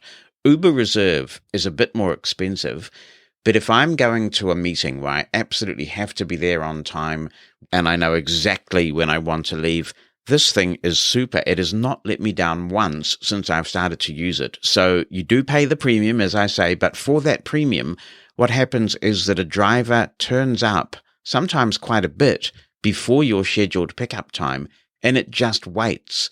It waits without any charges, and I think there's an extra 5 or 10 minutes after the time you said you wanted to leave. So if I've got a 1 p.m. meeting and I order it for 12:30, normally I find that by 12:15 or 12:20, the driver's waiting outside. The driver will patiently wait outside for you until you go to the vehicle. So this Uber Reserve feature is great if you've got an appointment, as I sometimes do, that is really time sensitive. What's on your mind? Send an email with a recording of your voice, or just write it down. Jonathan@mushroomfm.com. That's JONATHAN@mushroomfm.com. Or phone our listener line. The number in the United States is 864-60-MOSEN. That's 864-60-66736. Hello, Jonathan and everyone else. This is Ross Miller from Sydney. I'm just doing a follow-up on a previous podcast you did in the Blindside series. It was in relation to the iBeacons that had been installed in the CBD of Wellington. I would imagine that with changing business names, changing infrastructure and so on, that much of the data on the iBeacons would need to be updated. Has this happened, or has the iBeacon project been suspended or withdrawn? How do you find the project as a whole, and would you recommend it for other small local council areas? I look forward to your feedback, and as always, best of luck.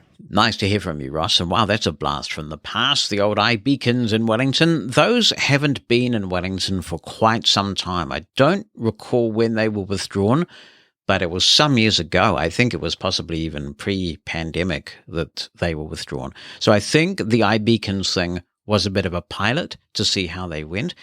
And they were okay for their time, but I don't miss them. What I would really like to see is more cities with Aira access, because the iBeacons will give you a bit of information about the business that you're at, about the layout of the business, but actually having that working pair of eyeballs on the other end of a call so that you can navigate your surroundings and find things, I would far prefer that. For me, that is more liberating technology. So it just seems to have died a death. I haven't really heard about the iBeacons for a very long time. Hello, Mosen At Large listeners. This is in regards to the last podcast where Bonnie and Jonathan were talking about noise-canceling headphones and earbuds. Definitely agree that best in class for the longest has been the Bose quiet comfort, and still agree in terms of the form factor. I'd be able to fold them up. They're being nice and portable and providing that nice quality and noise canceling. But I would say there's one that has better battery life, a newer design, and slightly less portable is the Sony XM5s. They have 30-hour battery life, the quick charge, so you can charge it up within 3 minutes to get 3 hours more of listening time. It has 360 reality spatial audio, where you can have the things like Tidal or Deezer optimized for your specific head and ear and so forth, and really tune and optimize using a preset EQs. And then the earbuds that complement the Sony XM5s are the Sony XM4 earbuds. The full name of the headphones are Sony WH-1000 XM5. The new ones that just came out, 30 hours battery life with the 3-minute quick charge for 3 hours listening time. Doesn't fold down, but it is still pretty sleek, still pretty portable. The case is very nice.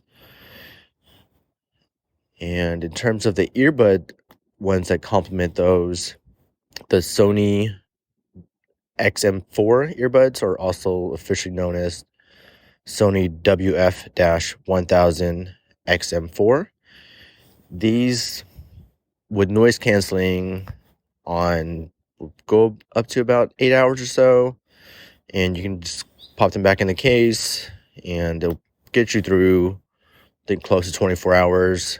Similar to most of the other ones, the Bose Quiet Comfort earbuds or the AirPods Pro. Personally, I found it's just a case of too big, too small type of thing, or just right. So the Bose Quiet Comfort ones were just too big for my ears, and then the AirPods Pro don't seem to quite fit as right, but the Sony just seemed to hit the sweet spot. So I would definitely recommend those for both of those, the Sony XM5 headphones and the Sony XM4 earbuds for both Jonathan and Bonnie for your upcoming trip to Europe.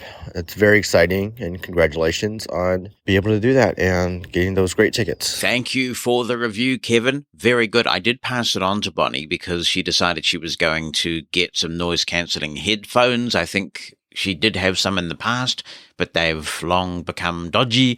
So she went into the store, and I told her about what you said, and she did listen to the Sony, and she liked the Bose better. She also liked the way that the Bose Quiet Comfort, I think she said they're 45 now. Wow, I used to have Quiet Comfort 2s a long time ago.